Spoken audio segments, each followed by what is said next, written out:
The Lord be with you. And with your spirit. A reading from the Holy Gospel according to Luke. Glory to you, O Lord. Some Pharisees came to Jesus and said, "Go away, leave this area, because Herod wants to kill you." He replied, "Go and tell that fox, 'Behold, I cast out demons, and I perform healings today and tomorrow, and on the third day I accomplish my purpose.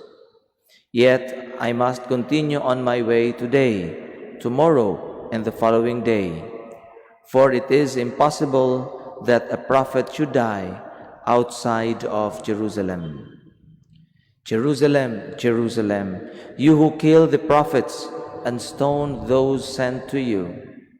How many times I yearned to gather your children together, as a hen gathers her brood under her wings, but you were unwilling. Behold, your house will be abandoned.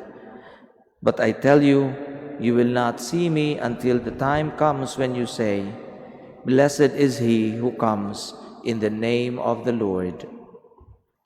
The Gospel of the Lord. Praise to you, O Lord Jesus Christ. Please be seated.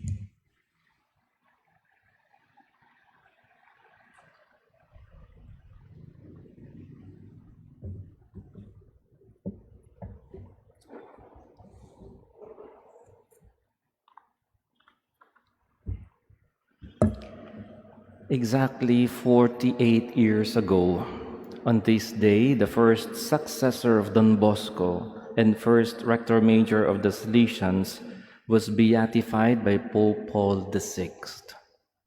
His name is Father Michael Rua, or in Italian, he was called Don Michele Rua. Although he was not the first in the Salesian family to be declared blessed after Don Bosco, his beatification manifests that holiness runs in the family of Don Bosco. Don Rua was born in a poor neighborhood in the outskirts of Turin. He was the youngest of 9 children. He lost his father when he was only 8 years old, and later also 2 other elder brothers. He thought he was going to be the next breadwinner of the family after their death, but God had other plans. When he was 10 years old, he met Don Bosco, and from then onwards, his life's direction took a different turn. For he would soon become a Salesian priest and right hand of Don Bosco in the foundation of the Society of Saint Francis of Sales, or more popularly known as the Salesians of Don Bosco. Michele, when he first met Don Bosco, knew little what his future was going to be. But when he allowed himself to be guided by the saintly priest known today as the father and teacher of youth, he soon discovered his vocation and mission in life, and generously and selflessly offered his life to Jesus. Brothers and sisters, we continue listening and meditating on the gospel proclaimed for us by Saint Luke. And in the passage we heard today, we find Jesus once again encountering the religious leaders who had been very suspicious about his work and ministry. They told him to just run away because his life is in danger. They even used the name of Herod when in fact they were the ones who were plotting to have Jesus killed so that they can get rid of him. How did Jesus react to all this disturbing threat against his life? Undisturbed. Undisturbed, for he constantly wore the armor of God, the shield of faith, and the sword of the Spirit, using the words of St. Paul in the first reading of today.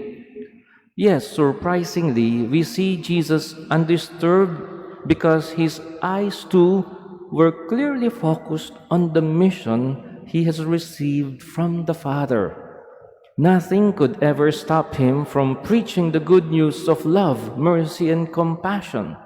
Nothing could ever hinder him from doing every good he can possibly do for so many people in need.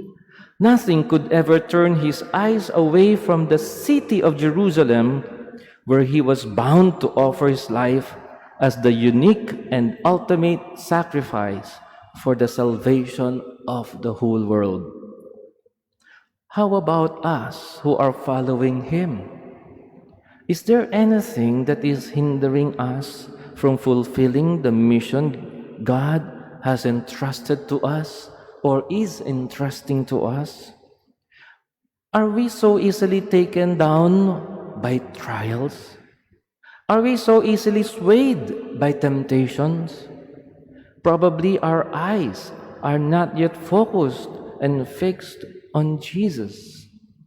Probably we still do not know Jesus deep enough to keep on following him.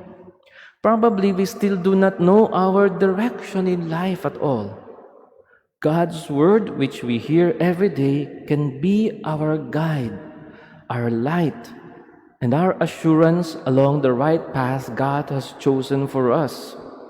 The Eucharist we receive from the daily Holy Mass we celebrate can keep us focused and empowered to move forward every day in fulfillment of God's will and plan, despite the many obstacles, trials, and temptations we face. Moreover, we can also be co-discerners to one another in discovering our true vocation and mission in life. Dear parents and grandparents, never underestimate the role you play in the vocation of your children. They do not need your pressure. They need only your guidance and accompaniment.